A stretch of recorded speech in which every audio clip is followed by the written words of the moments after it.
Leaving our pets behind while we travel can be a very scary experience. We've all heard the scary stories of how dogs ran away from their boarding or fell sick or probably were even mistreated by their caretakers. Finding the right boarding place takes a lot of effort, and we at thePack are here to help you. Hi, my name is Shobhit. I'm pet parent to Drogo, ex-boarding manager who has gone through the whole rigor of managing a place like this, and also the founder of thePack.in. In today's video, we share a simple 10-point checklist that will help you find the right boarding place for your dog. So let's get started. We are at the beautiful Possum Camp in Bangalore to shoot this video. And before we go into the 10-point checklist, I just want to make sure that you understand the different types of boarding setups that are there and choosing which is the right setup for your dog. The first type is a cage-free boarding, which will look something like this. It's a place where dogs are left without any leashes, without any restrictions, and there are multiple dogs in this area and they just stay there. Okay, these are usually indoors. I'm just using this space to show you how it will look. The second type is your kennel boarding. Kennel boardings look something like this, where each dog dedicated kennel, or sometimes people erroneously mention it as a cage.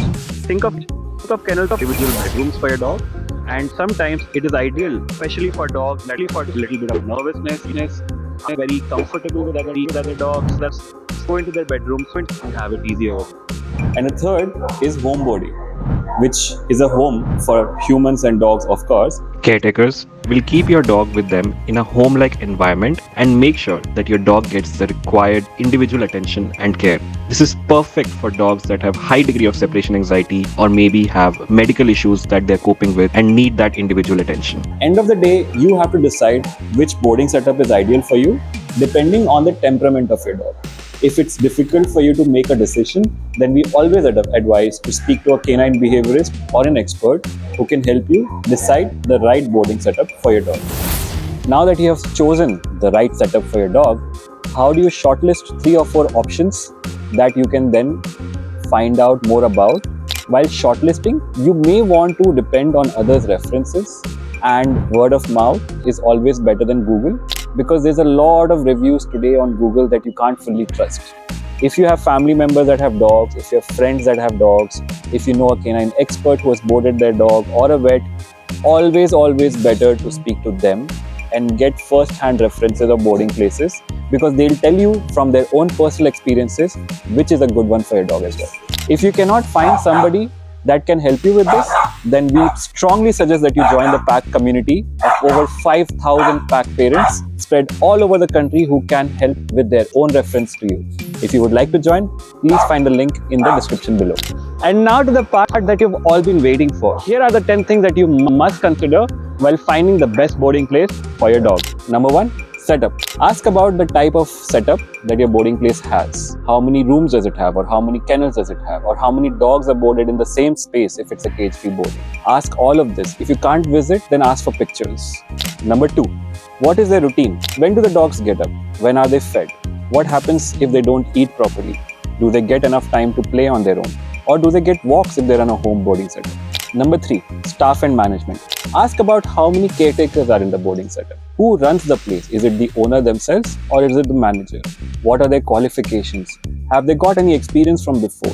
If you can visit, notice how they handle your dog. Are they comfortable with your dog? Are they able to make him feel comfortable as well? All this is very important, because while you're away, they will be the substitute pet parents to your dog. Number 4, SOPs. Does your boarding place know how to handle dogs of different types of personalities? Do they have an SOP for their daily routine? Do they have an SOP for their cleanliness? Ask for the standard operating procedures. Having a good SOP at your boarding center will make sure that your dog always gets a consistently high degree of care and that it is not dependent on a particular caretaker or a particular manager being always present for it. Number 5, cleanliness and hygiene. This is perhaps the most important aspect of boarding places, because if they're not clean and hygienic, your dog is very likely to fall sick. If you can visit, please check if the boarding is dry, tidy, and cleaned in a regular interval. Do ask if they do a regular tick and flea checkup, or if they also check for vaccination records and health records. Because if they don't do these things for all dogs, then it is very likely that while your dog is boarding, they may get infected with diseases that are ailing other dogs around them. Number 6, communication. It's very important for us to get regular updates from our boarding place when we are away from our dogs. If your boarding place is providing a couple of updates at least every day, then that is ideal. If not, there might be an issue and you need to insist.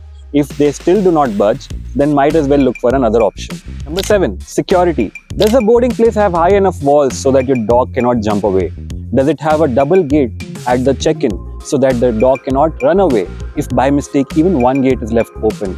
Do they have CCTV cameras installed so that they can tell you exactly what went wrong in a case of emergency?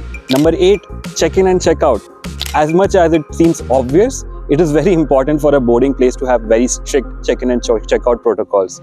Otherwise, anybody could walk in. Anybody who does not have a dog, anybody who does not even care for dogs, and they're looking to just steal a dog from the boarding setup. You may find it funny, but it has been very, very common in the last few years. Number 9, emergency protocols. What happens if your dog falls sick? What happens if your dog runs away? What systems do they follow? Do they have a vet on call? These are very important questions for the bad times, and you're not going to be there. So if your boarding place is prepared for it, it's always a good thing. And last but not the least, what kind of additional services do they have? It's been a hot day, and to find a swimming pool like this for me has been a blessing. Possum Camp has this amazing pool which you can check it out yourself if you're in Bangalore. Now notice how I didn't mention pricing as any of the factors in the checklist.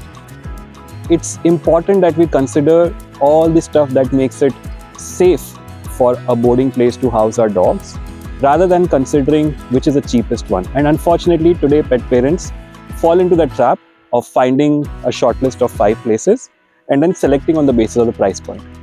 A good boarding place will charge you between 800 rupees to 1500 rupees, depending on the city you're in and depending on the location they are based in. As again, if you found this video helpful, then please do share it with other pet parents who may find it helpful too. And remember to check back in for all of our latest video content. We are thePack, and we wish you a very happy pet parenting.